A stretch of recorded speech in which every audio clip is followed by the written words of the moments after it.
someone's called to be a preacher, it means they have a predicate. A predicate is having something to say. So it's not a service to, nobody likes, someone is just talking to be talking and making sound to hear their own voice. And some people have a good voice, and okay, if some people like music, they like to hear a smooth voice. Unfortunately, I don't have one of those kind of voices. I would have liked that kind of voice, but that's not what I have. So I have to come with truth. But speaking a message, it shouldn't take long. In America, in the appellate courts, they have a rule. They say that if a man can't make his point in 20 minutes, he doesn't have one.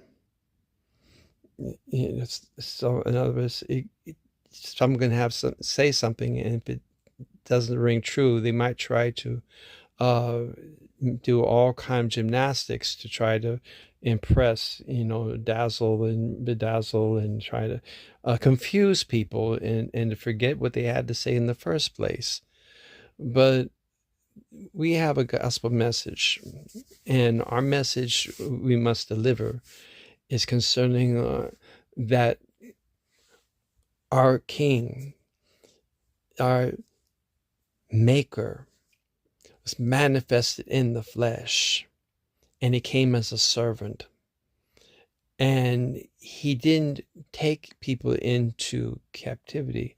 Matter of fact, the 12 apostles, when he first asked them to follow him, they refused. They were tending their fish. They had fishing. They were concerned about providing for their family. They weren't going to just get up and leave their nets and go with him.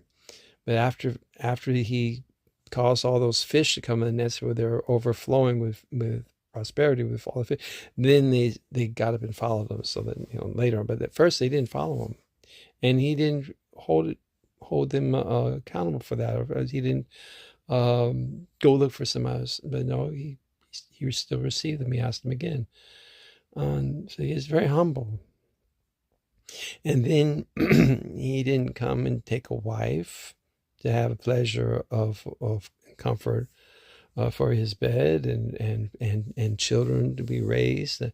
No, he came to die, and not only he came to die as the worst of sinners, though he committed no transgression. He came to take our place in execution, that we could go free. He